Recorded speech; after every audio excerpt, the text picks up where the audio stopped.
This podcast is brought to you in part by Coke, Buffalo Wild Wings, Southern Immediate Care, Guaranteed Labels, Central State Bank, Sunrise Docks, Banker's Bounty, Dr. Thomas Dudney, and the Green Monster Fishing Light. Now, back to Bubba on the Lake. Hey, it's Bubba, hey, Bubba, Bubba on the lake. This is Bubba, hey, Bubba, Bubba on the lake. Yeah, he's got it going on, gotta come and check this. Talking people, talking places from Bubba's perspective. This is Bubba, hey, Bubba on the lake. Hey, Bubba, yeah, Bubba on the lake. Let's go.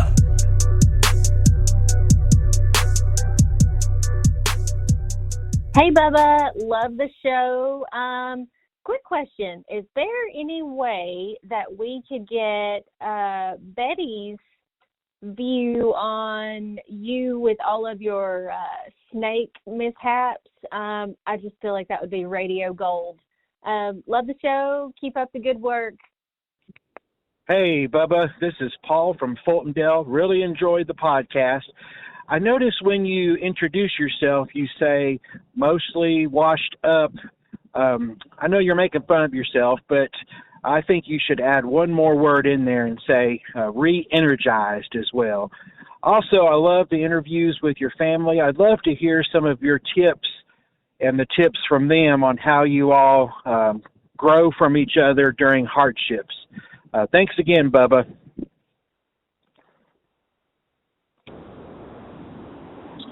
Hey, Bubba, called a while ago. You know, that audio you can play. If you want to play this audio, you can. But, so I listen to you on my YouTube music app that I pay a subscription for every month.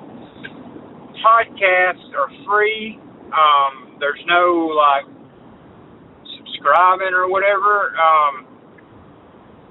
What do I need to do? Do I need to go on another platform to subscribe and do whatever I need to do to bump you up, because I want to see you succeed, but whatever I need to do to boost you up.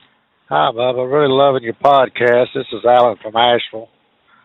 I had listened to your David Nasser one, and that was really, really informative. Really enjoyed it. Hope you keep them coming. I was just wondering if you ever stayed in touch with any of the guys from the Rick and Bubba show, and if you had talked to any of them recently, Speedy or Greg or anyone. Have a good one. Keep them coming.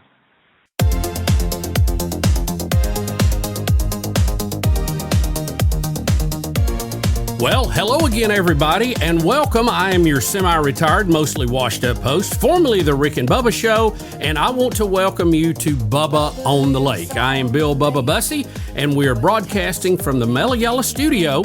Of course, our website is bubbaonthelake.com. You can email me directly there, bubba@bubbaonthelake.com, or, as you just heard, those little pearls of wisdom, I call them, you are welcome to call our message line, 308-BIG-LAKE. 308-BIG-LAKE. Leave your comment. Limited amount of time. Got to get it all in there. And it may end up on the program as those did. Don't forget to like, subscribe, and turn on notifications so you don't miss anything from the show. And, of course, we have the full variety of social media. Now, I did want to address a couple of those calls right quick. Boy, we got a busy show. We got some really cool folks that I'm anxious for you to hear from today. Far as snake stories, I do not like snakes. I don't like any snakes. I think they are evil. Our God, who is a just and wonderful and perfect God, took their legs away.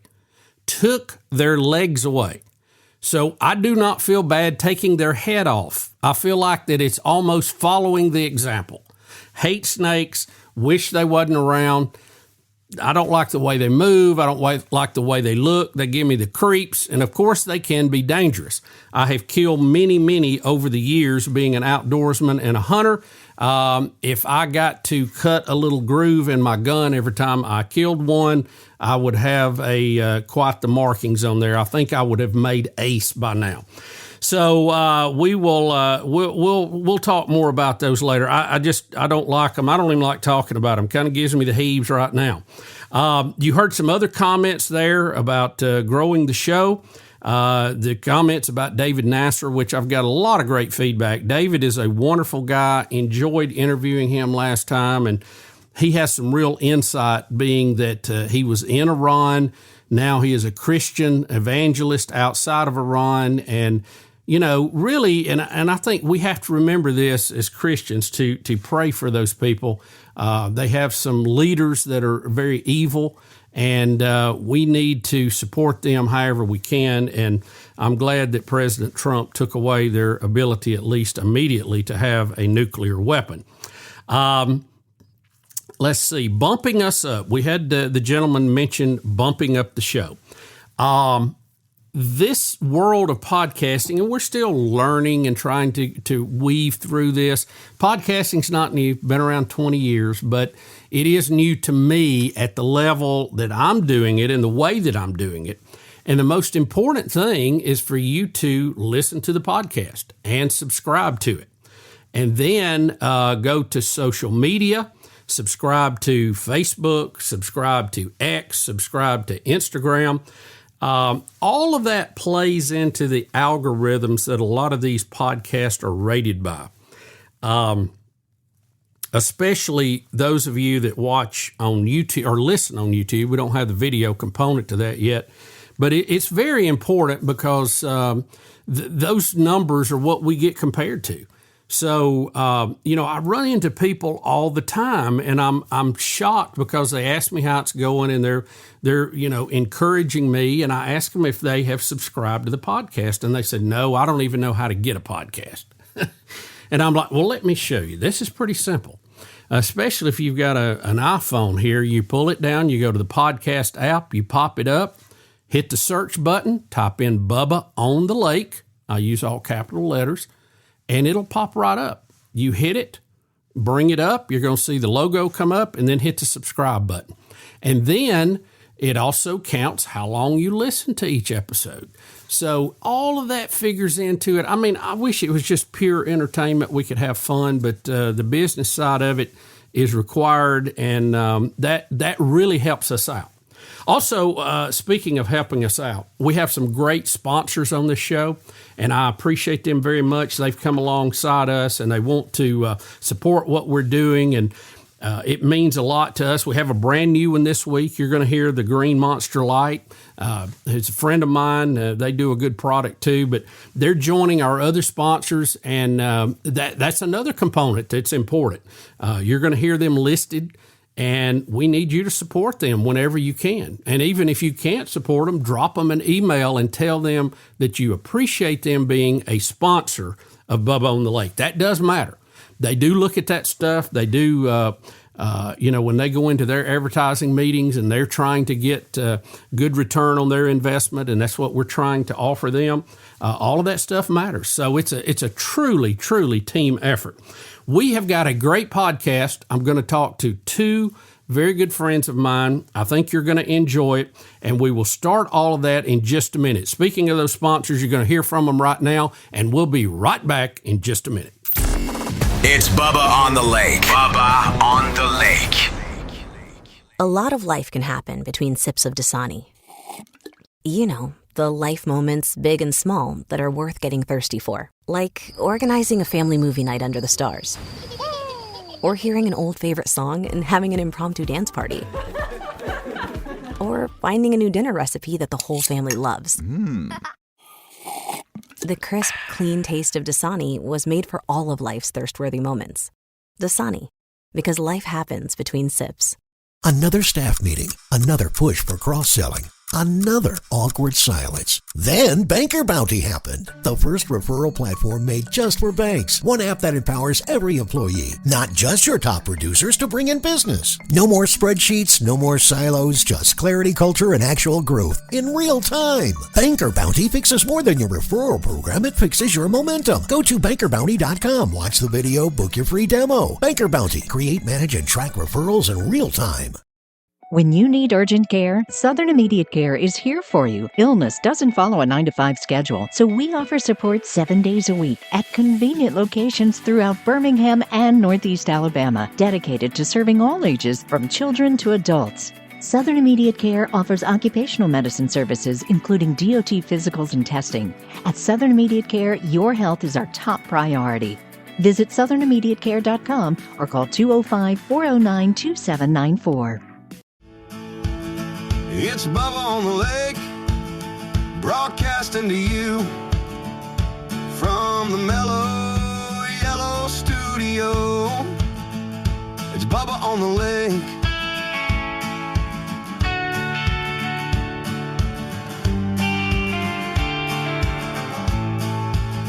Covering the latest news, sports, politics. We're back, and we have on the Celebrity Hotline a very, very good friend and special friend from the past, Lori Manic. Lori, how are you doing? Why, hello, I'm doing fantastic. Yes, I know where all the bodies are hidden.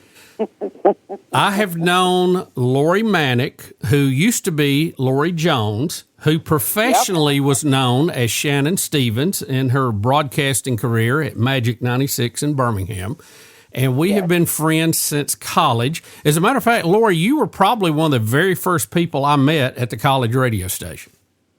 Probably so. I mean, we used to have a lot of fun. Anything that involved not going to class, I was a part of. And working together at that radio station was a lot of fun. We didn't get into too much trouble, but just lots and lots of fun. Well, that's the thing. We all, I was telling somebody this week, we kind of took care of that thing like, you know, somebody's life support depended on it. You know, we didn't go to lunch if it was off the air. We'd be stringing wires together, driving somewhere to find something. We really probably was a little too into it if I look back. Well, I remember the girls' bathroom was way, way, way, way, way far away, and I think I wore Depends a time or two because you just knew that, and you just prayed to put on maybe Led Zeppelin, Stairway to Heaven, or Bohemian Rhapsody to be able to have time to go to the bathroom. Yeah, you didn't leave that post at all. Lori, you were one of the very first people I met. Greg Warren had invited me up, and I saw the place, and of course, he recently passed away. We're very sorry to hear about that. Mm-hmm. But you were one of the first people I met. You were very nice to me. You were outgoing. I liked outgoing people, and that kind of sums you up, outgoing, doesn't it? It really does. You know, kind of what you see is what you get. Kind of like you. You know, we are who we are, and there's no faking, no, oh, I'm just a beautiful voice. You know, we just were just ourselves and just had so much fun, you know, living life to its fullest for sure. That's for sure. Well, Lori, I remember you helping me learn the board and learn what was going on. And you know, we're talking about this too because our college radio station is celebrating its 50th anniversary coming up. And we're going to have some get together with folks and all of that. But, you know, that place just meant a lot to a lot of people, and it really did what college was supposed to do. It launched people into jobs and careers, didn't it?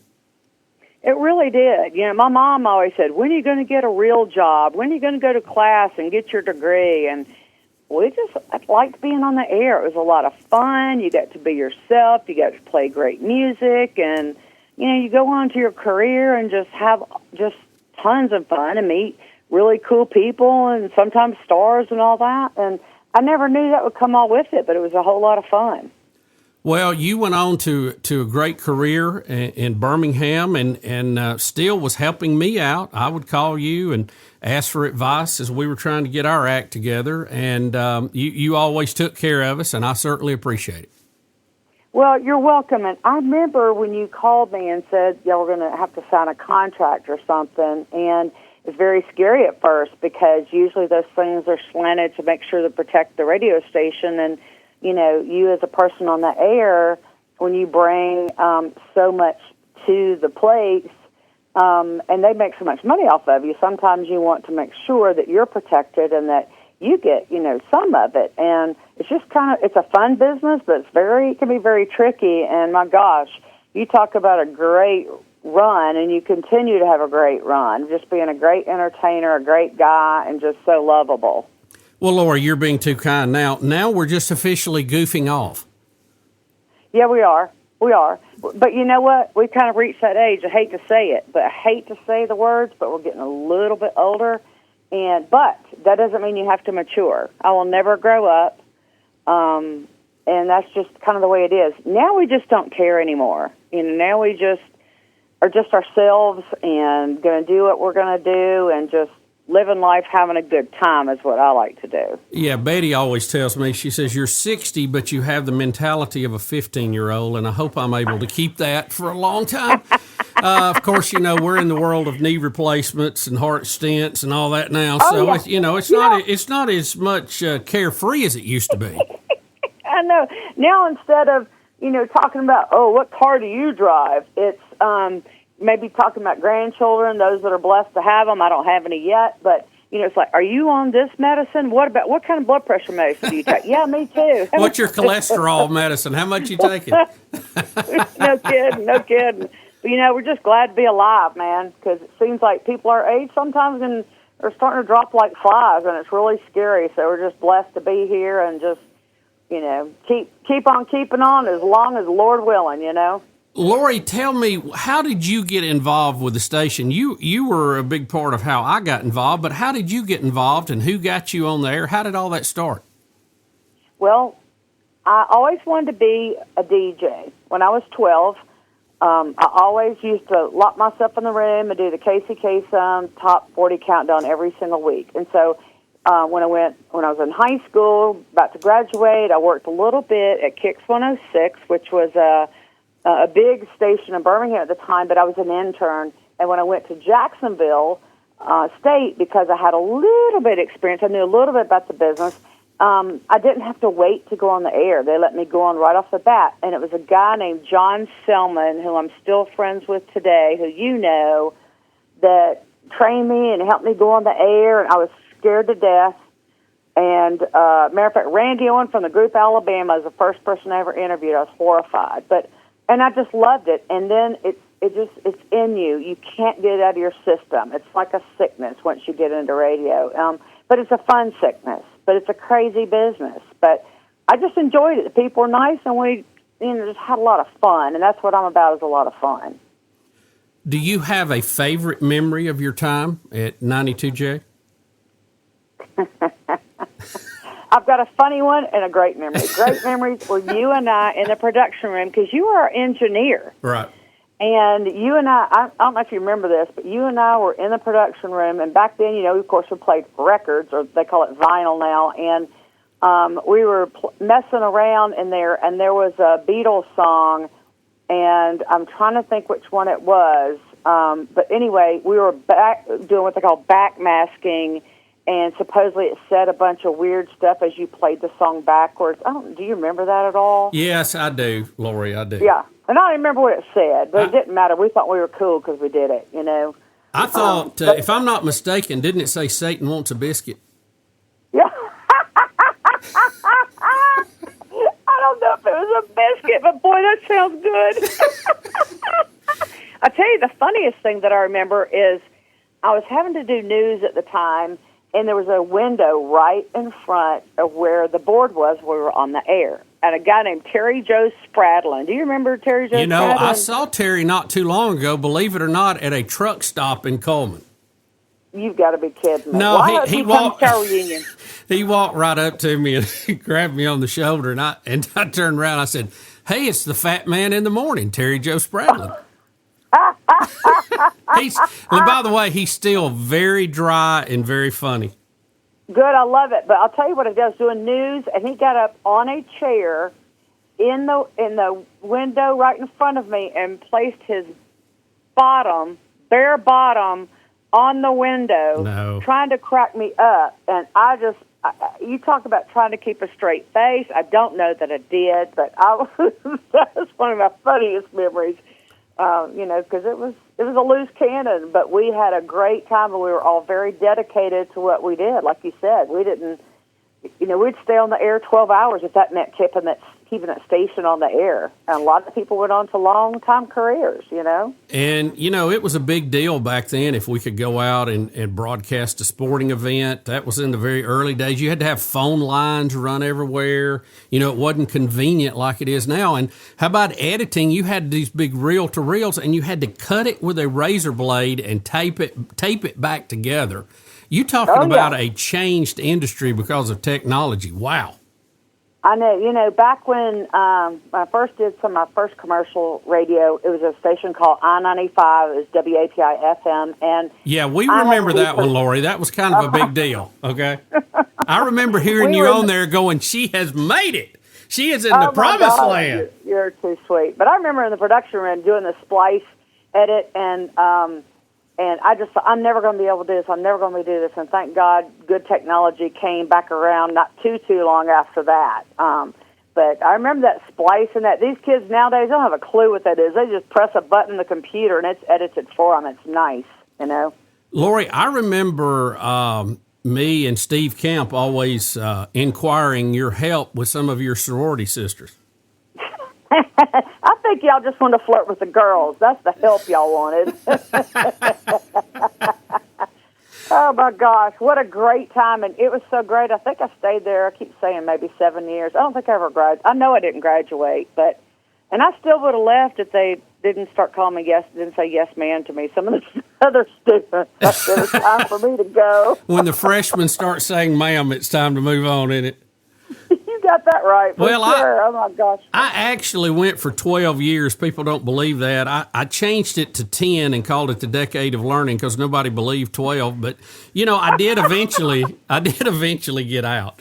But, Lori, let me ask you this. Do you remember, because just talking to you stirred up this memory, I remember you doing a presentation in one of Major Turner's class, and he was the guy kind of running everything. I love Mage. He gave me a lot of opportunity. I couldn't get anywhere else. And but you did a presentation on Elton John. You were a big Elton John fan. I remember it very well. And we had some other people in our class, and we had one guy, and I won't call his name here, but he had a very unusual laugh. Do you remember him getting tickled in class and to the point we had to dismiss? No. Why aren't you going to tell the name? Nobody can see you right now, nor can they find you. His first name may have been Jerry. Jerry, I don't know. Jerry. Okay, I'll have to remind you when I see you. Okay, but he had a laugh, and it's like he couldn't suck in enough air when he was laughing, and it was very unusual. But it was funny in itself. So if you ever got him tickled, I mean, we were all done. I remember, and you know, Major Turner was not a very emotional. He didn't show a lot of emotion. I remember him laughing so much he had tears rolling down his face going, Jerry, we just can't take anymore. So was the guy laughing at my project? No, not that. It was just in that class. And you may have been out that day, but... of course I was. I only went when I had a project to do. I just couldn't be bothered by going to class. I had too much socializing to do. So tell me, after you got out, you started at several stations. Tell us about your Magic 96, because that was a big deal. And when you got that gig, that was pretty impressive. Well, and it's weird what happened was I had gotten fired from I-95. That's kind of what happens in the business. A lot of times for no reason. Wait a minute. You got fired, Lori? Are you kidding me?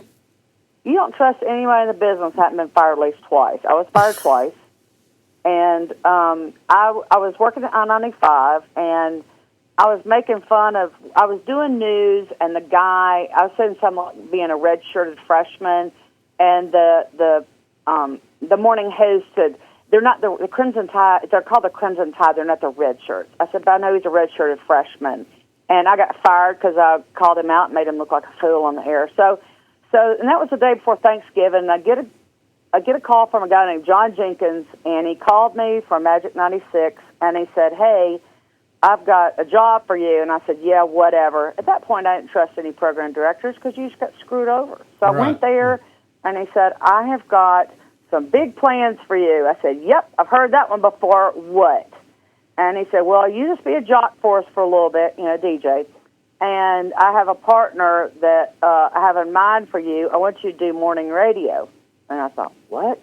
Because that's not what I knew I was ever going to do. I'd done news that I wasn't going to do before, and I was a DJ, but I'd never thought about being a morning host. And the guy they put me with, you know, we just hit it off right off the bat, and we were together 18 years. So it was a nice long run for sure. You did a wonderful job. You know, we ended up in the market too, and I used to try to keep up with you, but you couldn't listen across town while you were on the air, obviously, and we didn't have all the podcasts and replays that we have now. But you're funny. You mentioned John. We knew him, and isn't it funny though? For on-air talent, program directors was like the evil empire. They really were, but John ended up being a very, very good friend. What was really bad is if you had a program director that really never done morning radio, trying to tell you how to do morning radio. Right. And it's like, you know, those that can't teach sometimes. And that was that was the case many, many times. But John was a really good guy, and he had he just had the vision to put me and my partner together, you know. And I would never have done it had he not just kind of thrown me into it. So I was really kind of lucky to do that. But I tell you, when you came to Birmingham, I mean, y'all became the big dogs like quite quickly, and a lot of other radio people were super jealous. And I'm like, hey, these guys have found their niche. You need to just, you know, step up your game, or, you know, clap your hands. I said, I'm very, very happy for y'all. Of course, we wanted to beat you because that meant we'd make more money. Sure. But it was a friendly competition, and I was always very, very happy for you. I really was. And like you said, you can't listen to each other when you're on at the same time. So, and we were very music intense, so we didn't, you know, get to, well, and it's really weird because you think it's harder to talk when you know, have to just fill all that spot like y'all did because it was no music. But, you know, also when you're a music intense station, you have so little time to talk. You've got to really edit things and, you know, to get the best stuff out that you're going to say during those quick breaks. Does that make sense? Oh, yeah. Yeah, you have to edit yourself, and we never were really good at editing ourselves. So that's one reason we just that's one reason we didn't play any music. You didn't need to, dude. Y'all were so good and funny and just oh, you're too kind. Yeah. You know, seriously. This interview's about you, Lori. No, I don't want it to be about me. But the thing is that, you know what, y'all were some of the first people, you're one of the first people that I knew that could just sit there and totally be yourself and fill that airtime without having to use music to fill it. And you were just yourself, and that was the niche. It really was, because you know, y'all weren't coming on there, hi, guess what? We are the, you know, which it was back like in the 60s and 70s. Y'all just got on there and told stories. And were funny. You were so funny about it. And you were just Bill Bussey. You were just Bill Bubba Bussey. I mean, you were just you. And I'm not saying it to toot your horn, but that's the truth. It's the truth. And you were always very, very good and nice, no matter how successful that you were. You never forgot who you were, and I do appreciate that. Well, you still talk to me. You're too kind. Yeah, I will say this. I have enjoyed getting to spend time with you now more than ever because we had. I feel like we just picked up from our college days. But, you know, Lori, it's funny. I never knew you had a twin sister. And a lot of this started when I was out at a cheap Mexican place that I like to eat in Pelham, and I saw you, and I kept waving. And you were looking back and kind of odd and wasn't giving me a lot. I thought, man, she don't know who I am, or, you know, she's mad at me because of something we said on the air or whatever. But and then she finally came to my table and she said, I know you think I'm Lori. I'm her twin sister.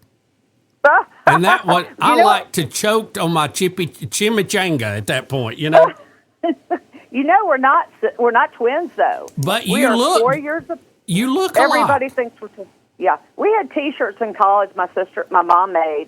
My shirt said, "No, I'm not Mary Margaret," and hers said, "No, I'm not Lori," because we look so. And the older we are now, we look so much alike. Everyone thinks we're twins everywhere we go.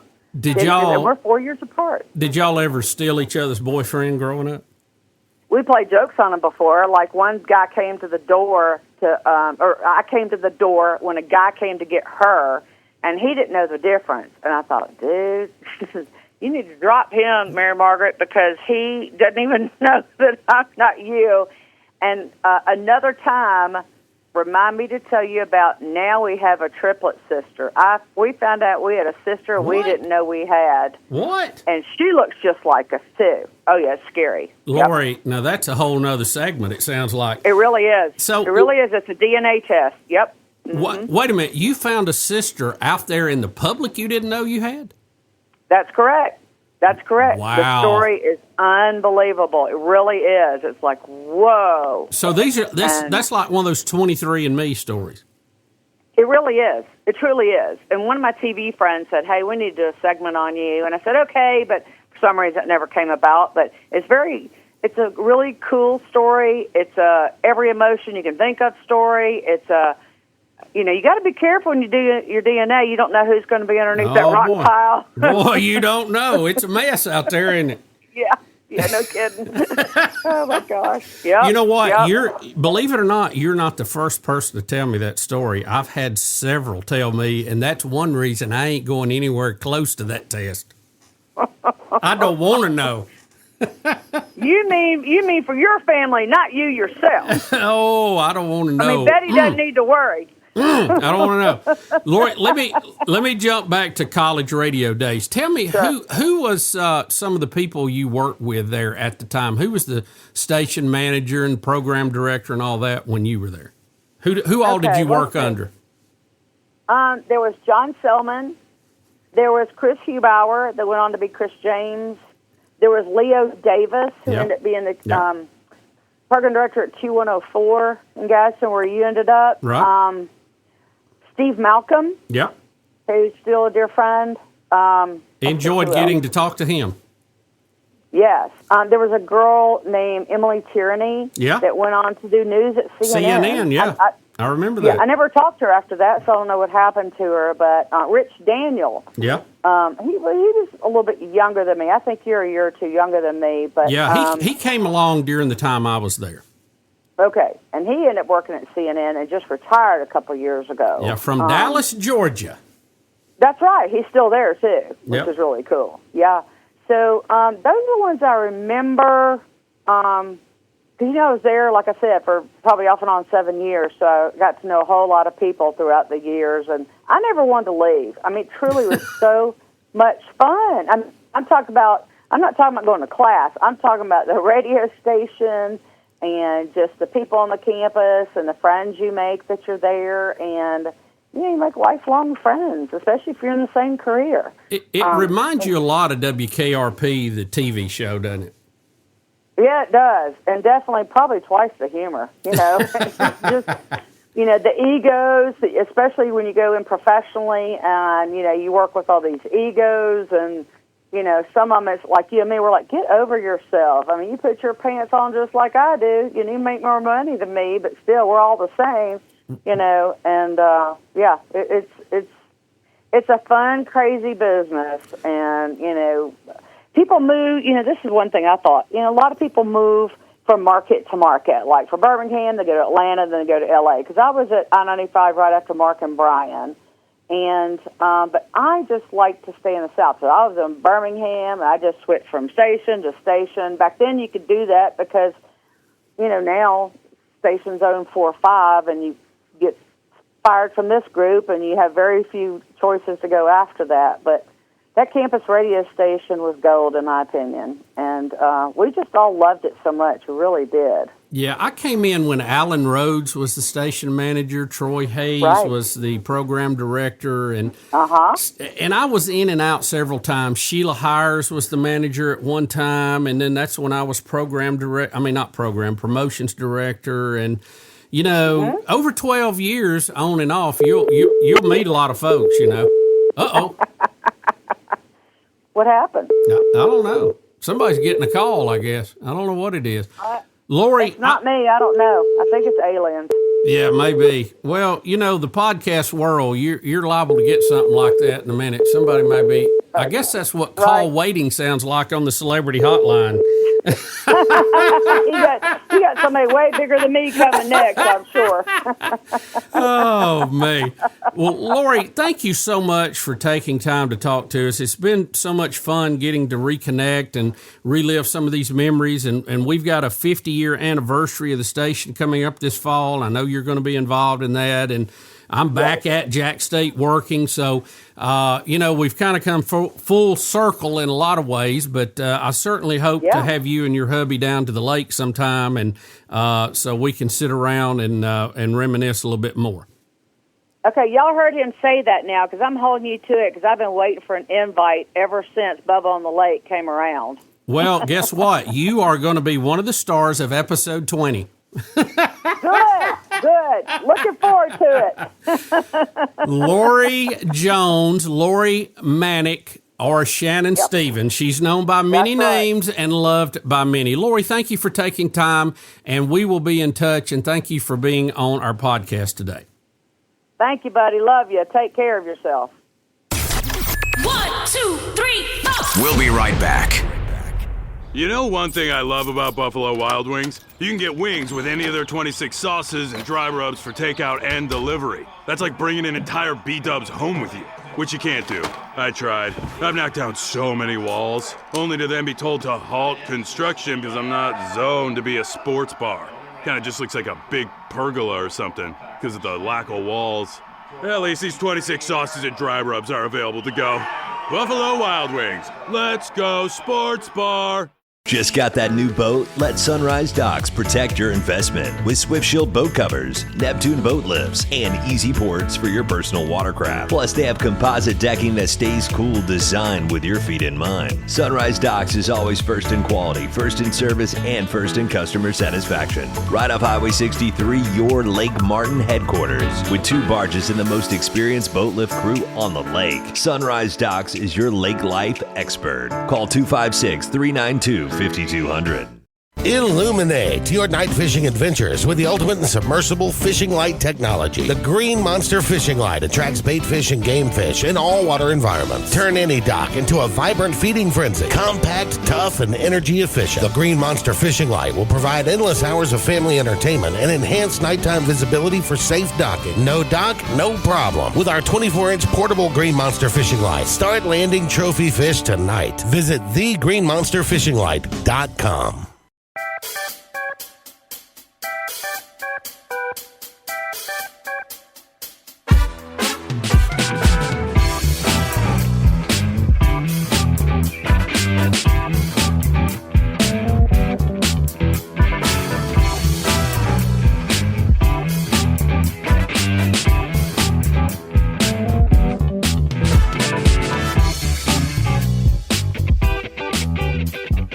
Well, we're on the Celebrity Hotline. We have a historic figure. He is known as the voice of the Gamecocks for over 40 years, Mike Paris. Mike, how are you doing?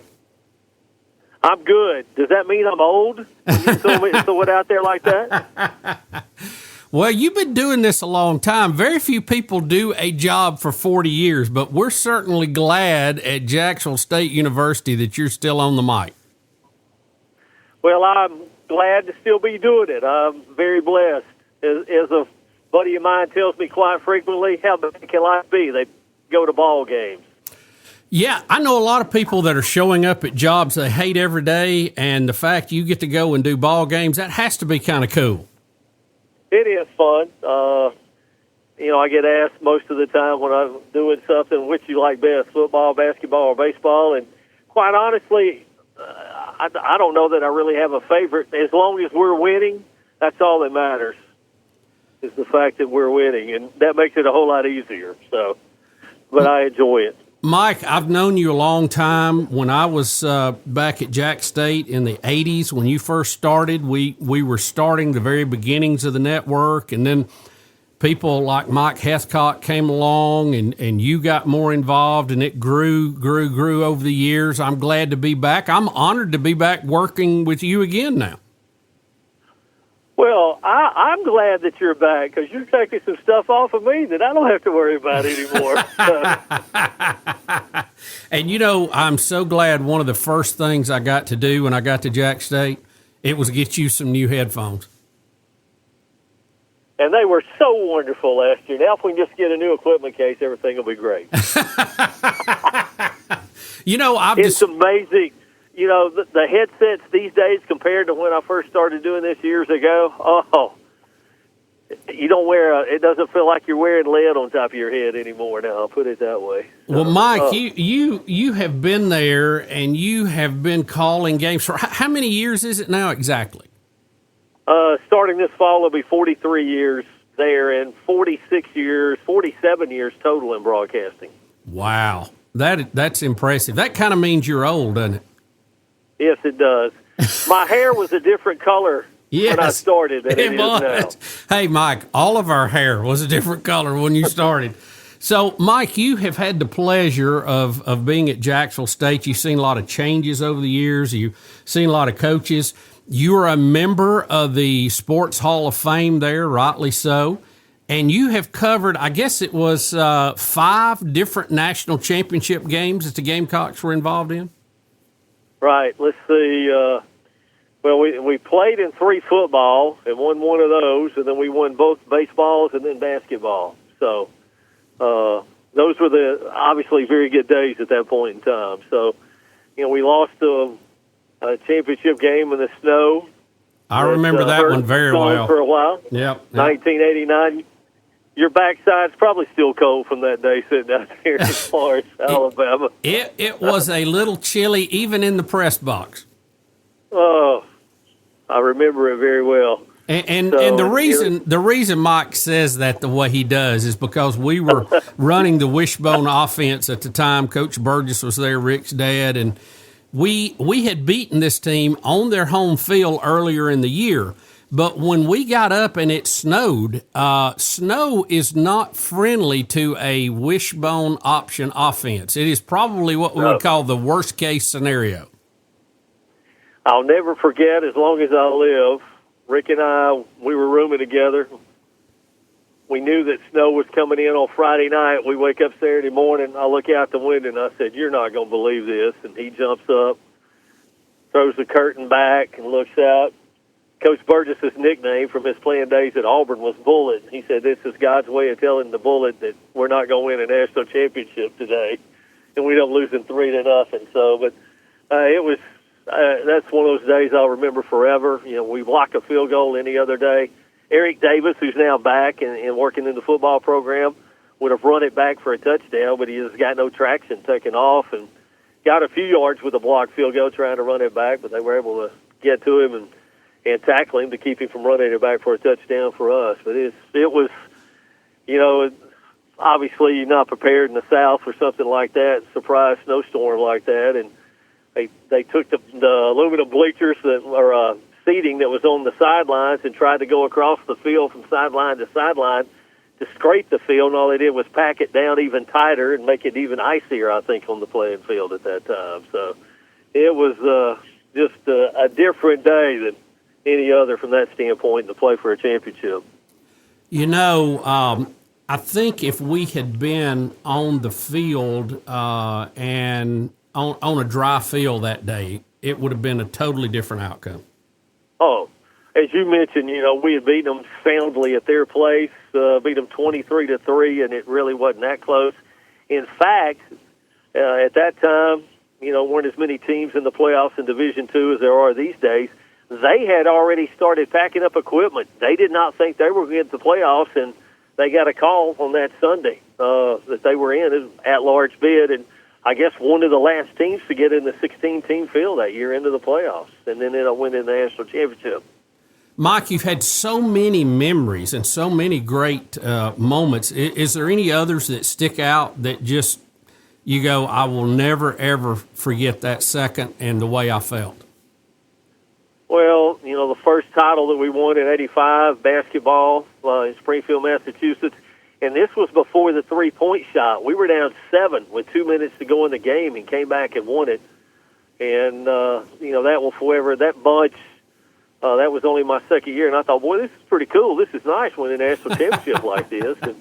And those guys, I was the same age as all those guys, and it was, to be a part of that, obviously, was special. The first one, Coach Abbott had come close a couple of times in winning titles, and then win it back-to-back in Montgomery in 90 and 91.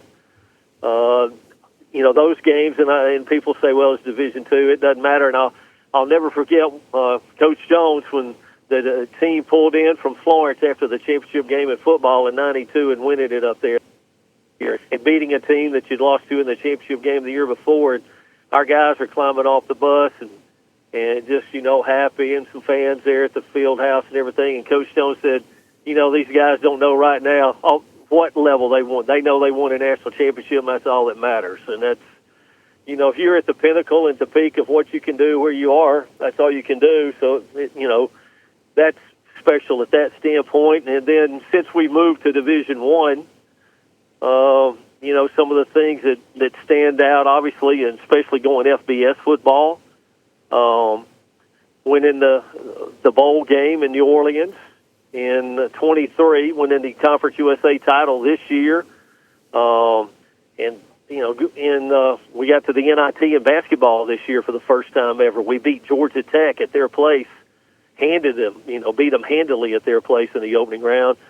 That's fresh on my mind, and some other our two trips to the NCAA tournament in basketball since we moved to Division I in 2017, and then again in 22. Both of those stick out. Baseball, Jim Case had some great runs. We got to the regional final at Ole Miss in 2019. That's a big memory for me. And I go back to 2014. That team lost the first game of the tournament, 6-team tournament at that time in the Ohio Valley Conference, and we came back through the tournament, eliminated every other team there.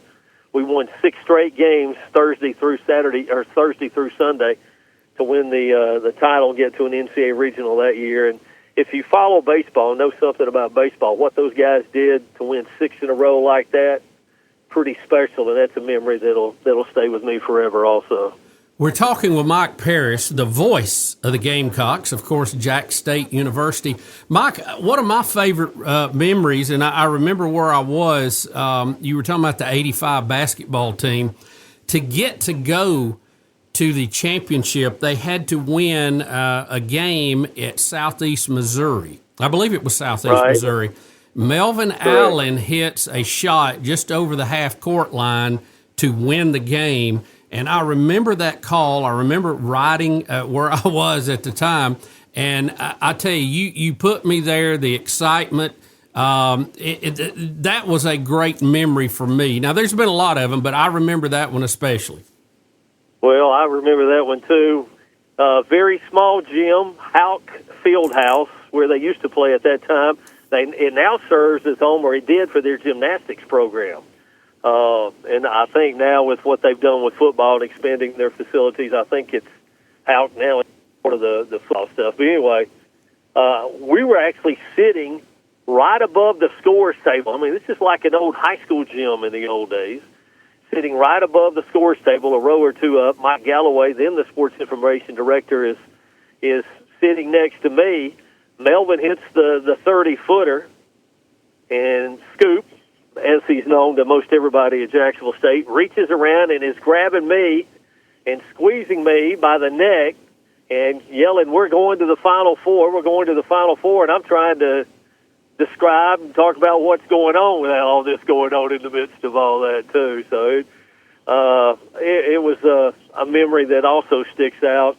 And, again, that was before a three-point shot. I teased Brett Jones was on that team, and they had a guy that missed 2 free throws. He hadn't missed a free throw since Christmas or something, I think, that year. I don't know.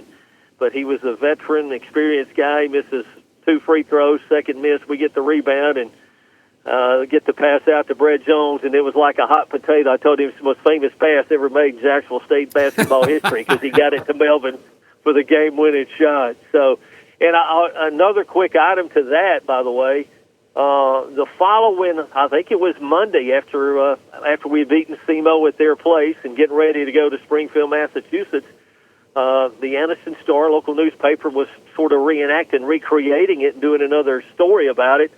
Melvin walks out there. They throw the ball to him, and he hits a shot again. Nothing but net at Pete Matthews Coliseum on a few days after he had done it for real, you know. So, but that was a special group and a special bunch. Obviously lost the first game of the season, won 31 in a row, and then actually won the first 6, I think, the next year. We had a 37-game winning streak going before we lost our first game the following year.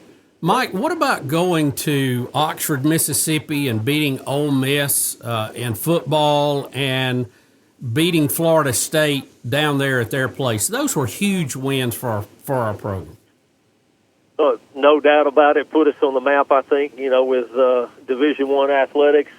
The game at Ole Miss, it's, you know, we're down, 31-13, I think was what it was, going to the fourth quarter, and scored on the first play of the fourth quarter and got back in the game and come from behind to win it. And a lot of their folks thought they had it won, you know, and left. They had Jeremiah Mazzoli had transferred from Washington, and they needed a quarterback, and they thought he was going to be the guy that would, you know, help them that season. And as it turned out, it wasn't a very good year for them overall.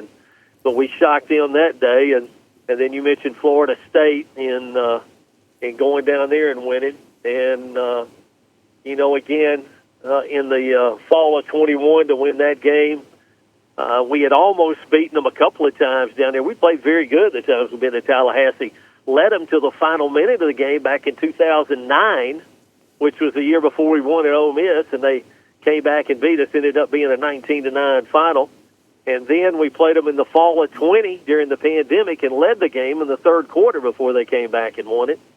And then in 21, got the Hail Mary at the end, and Lawrence Filial Johnson, you know, with a catch, and got to the end zone. And Ahmad Edwards, who had a pretty good career, solid career as a wide receiver, probably as good a block as you'll ever have from a wide receiver, that helped get him to the end zone. And pandemonium at that point in time as well. Even Ray Hammond played that day. Now, say that one more time. Even Ray what?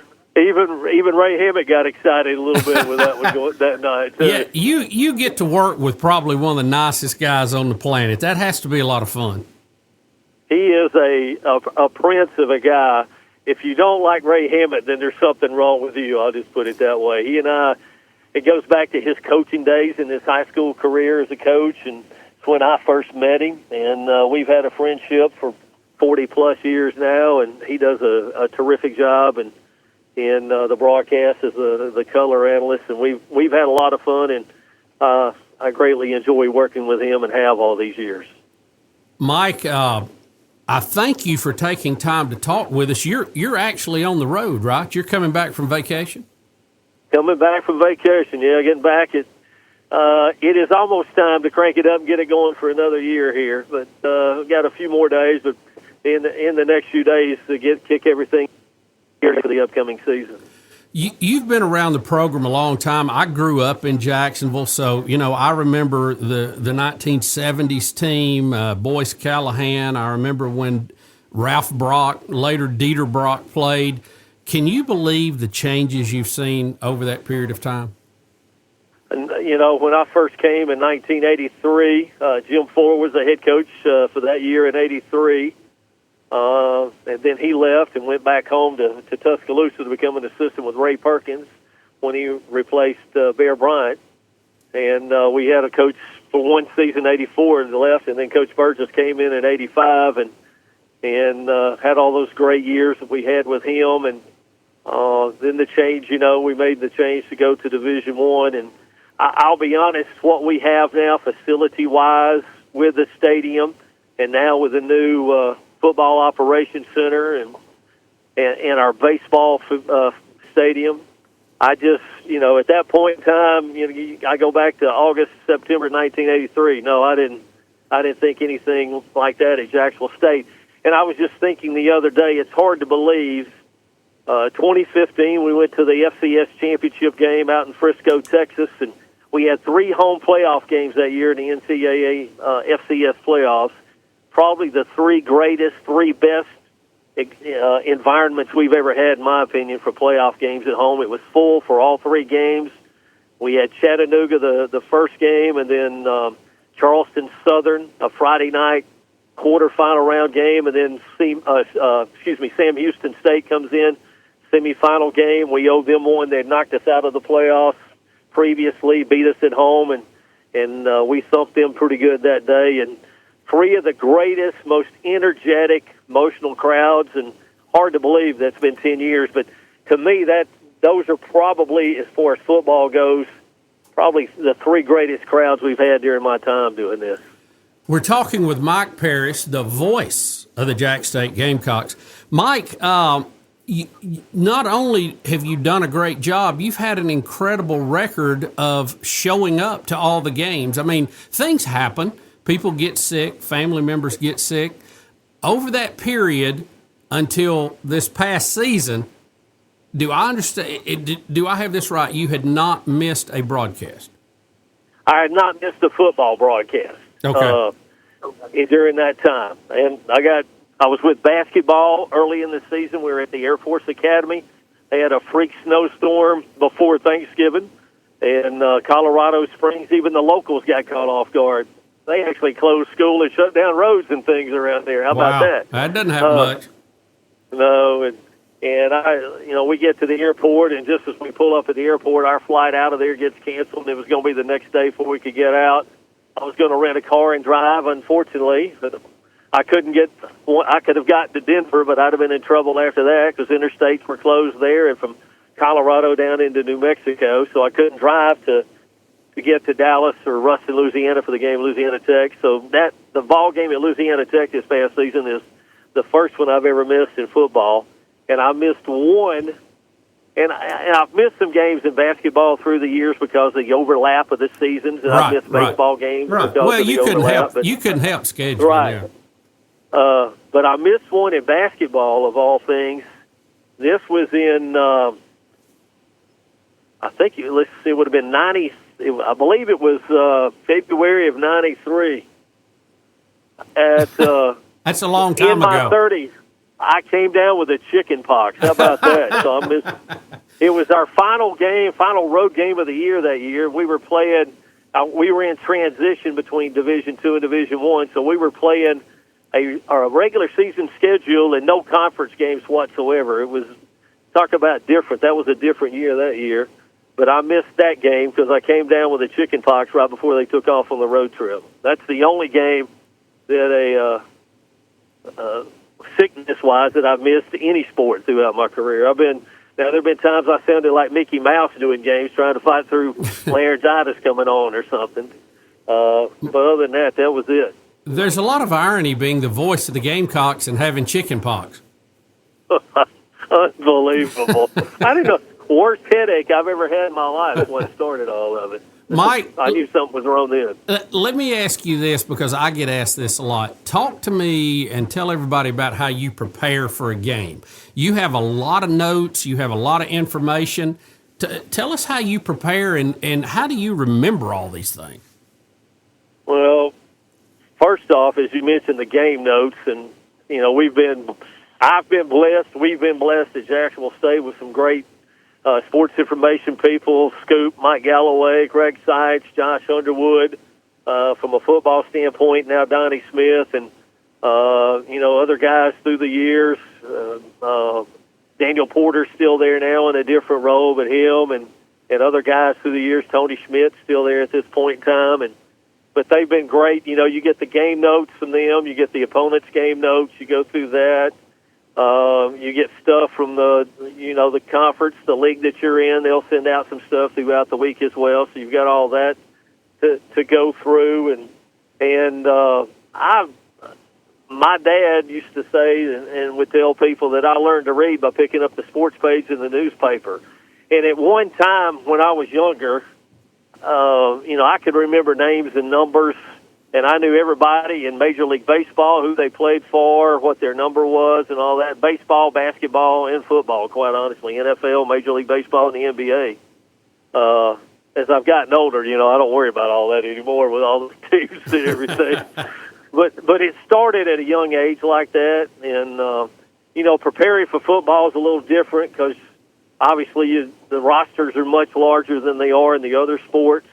But really with football and with basketball, most of the time there's more information with those two than there is with baseball. It's gotten a lot better in baseball through the years.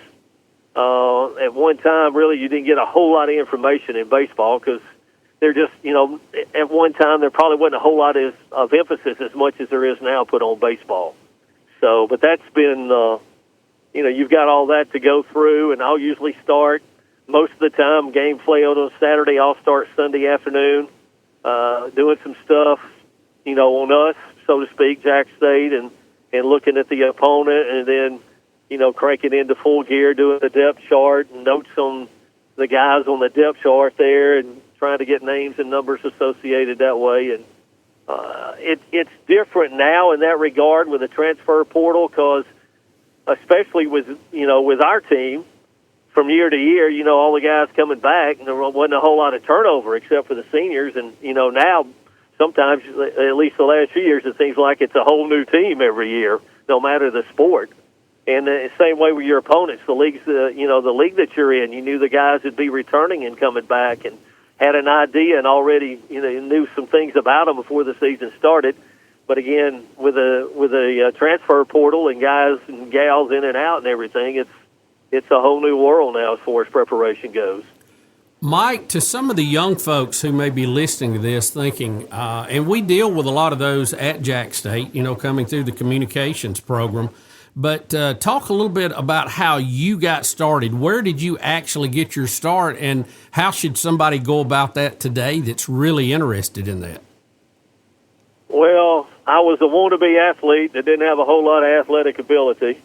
So I wanted to get involved in sports in some way, and I actually went to broadcasting school straight out of high school is what I did. I went to broadcasting school in Atlanta, and that led, there was a guy who'd been through there. Was the program director, the AM/FM combo in Carrollton, Georgia, so that's where I got my start in 1979 in Carrollton, Georgia. And I worked there. I walked in, and after talking to the general manager, he knew I had an interest in sports. So basically, he told me, he said, you come up with something, if we can sell it, we'll do it. So, and he turned me loose and basically let me go as far as that, as broadcast goes. So my first football broadcast was a region championship game back in 1979, and I got to do a few years at Carrollton High School. Charlie Grisham, one of the most successful coaches in Georgia high school football history, Jacksonville State graduate. He's in the Jacksonville State Hall of Fame. So that was, one of my first introductions to Jacksonville State was through him, quite honestly. And but I started in Carrollton doing football and basketball, and worked there from 1979 and until right before football season started in '83. And you will remember this, and people from the local area, Calhoun County, will remember Channel 40 was in Anniston at one time. And I had a connection from the Carrollton area with Phil Cox, and someone made a call to Phil Cox for me. And actually, I went to Anniston and did an audition for television to do something TV-wise. And he thought, and you remember Mike Scruggs. Oh, very well. Very well. Love Mike. And I think the rumor was that Mike had a job or was close to getting a job and might be leaving or whatnot. And as it turned out, he did not leave, and so they didn't have an opening. And Phil Cox told me, he said, look, if you want to do news, I'll put you to work right now. You can start right now if you want to do news. And I had no interest whatsoever in doing news. And so he said, well, I'll tell you what. He said, I'll take your stuff and I will pass it downstairs to Malcolm Street. So that's, they were in the old radio building downtown Anniston. Oh, so yeah. That's, yeah. TV 40 was on the fourth floor, and WHMA AM and FM on the second floor of the radio building. And so he sent my stuff to Malcolm, and it went from there. And he was getting near the end of his career and was ready to step down, step aside. I think he wanted to do some traveling and things like that. So that opened the door, and I actually came to work the week high school football season started in August of '83. Mike Scruggs is such a funny guy. You brought him up. I used to switch newscast upstairs. You may remember I used to come down to run the EBS test. But Mike was so funny because he would take his hand like he was talking in a microphone every time I saw him in the hall. And he would come up and he'd lean on me and he'd go, Bussy was recruited as a fleet-footed wide receiver but was quickly moved to guard. That sounds like him. Oh, I got to tell this story. So we're in transition from Division II to Division I. In 1993, we're on our way to Harrisonburg, Virginia to play at James Madison. And it's a haul from Anniston, Jacksonville to Harrisonburg, Virginia. You go up to Knoxville, hit I-81, and go up that way. So we've been traveling, and you know, Mr. Scruggs was a smoker. Yes, He wanted to ride with us, hitch a ride. No problem, but you just can't smoke in the vehicle. He said, okay, no problem. So we're going to stop and eat in Abington, Virginia, somewhere like that on the way up, you know, and we're all hungry and ready to eat, ready to stop and get out of the van. So we pull into the parking lot. Joe Whitmore, who was working on the crew at that time, doing sidelines and whatnot, we pull into a Cracker Barrel. Joe jumps out, runs in because it was covered up, put our name on the list, as they did at that time, and came back and said, it's going. Let's keep going. But Scruggs is sitting right at the door, the side door of the van, with his cigarette package out, already got a cigarette in his hand, and the lighter ready to light it up as soon as we opened the door for him to get out. And he looked like a kid that didn't get his puppy he wanted for Christmas or something. When I pulled the van around, it just kept on going and went out of the parking lot. It was wonderful. If we could have had, if we'd have had cell phones and taken pictures, well, there'd been some good memes out of that, I tell you. You know, I think we're all glad there was no recording devices back then. But some great memories, some great characters. Mike, I could talk to you for 2 hours about some of these things, but I know you're driving back, and you've been very generous with your time, and tell your wife thank you for letting me borrow you for a few minutes. But we're very honored to have you, and I speak as a fan at Jacksonville State, and I'm also very honored to be working with you. And we have such a great lineup of talent there, and it's just, we've accomplished a lot of great things, and I think we have even more to go, and we're glad to be on the team with you, brother. Well, listen, I enjoy it. I'm looking forward to this season. Looking forward to working with Charles Kelly. I knew him from his days, days gone by when he was on Coach Burgess' staff, and then with Mike Williams as well. So I'm looking forward to it. Glad you're a part of it.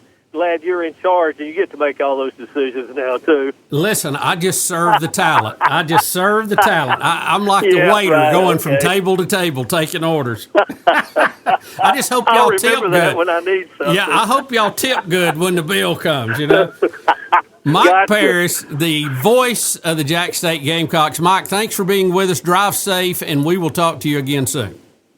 Thank you, Bubba. Thank you. Mike does a wonderful job. We're very lucky to have him. I mean, honestly, he could have left several times, and he decided to stay, and we're very excited to have him at Jacksonville State University. We'll be back in just a minute. Thank you for being with us. You're listening to Bubba. Whoa. Bubba on the Lake. At Central State Bank, we believe community banking is more than just transactions. It's about relationships. For over 100 years, we've been helping neighbors grow, businesses thrive, and dreams become reality. Because when you bank local, you invest in your community. Central State Bank, large enough to serve you, small enough to know you. Visit us today or learn more at centralstatebank.com. Member FDIC. Dr. Thomas Dudney has been my family's dentist for over 20 years.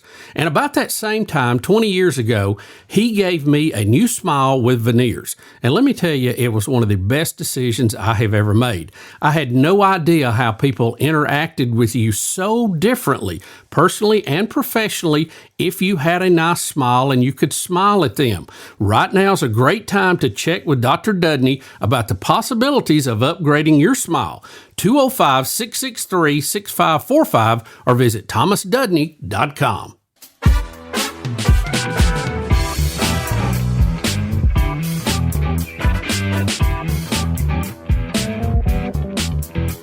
folks, thank you so much for tuning into the podcast. We're running a little bit long, but wanted to get those interviews in. Thank you very much for hanging with us.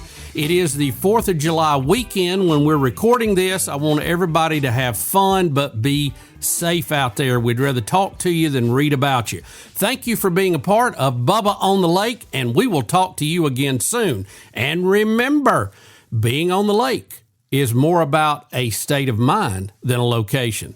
Take care. You're listening to Bubba on the Lake. Hit me bad. A production of Intergalactic Pants and Tees. All rights reserved. A lot of life can happen between sips of Dasani. You know, the life moments, big and small, that are worth getting thirsty for. Like organizing a family movie night under the stars. Or hearing an old favorite song and having an impromptu dance party. Or finding a new dinner recipe that the whole family loves. The crisp, clean taste of Dasani was made for all of life's thirst-worthy moments. Dasani, because life happens between sips. This podcast is brought to you in part by Coke, Buffalo Wild Wings, Southern Immediate Care, Guaranteed Labels, Central State Bank, Sunrise Docks, Banker's Bounty, Dr. Thomas Dudney, and the Green Monster Fishing Light.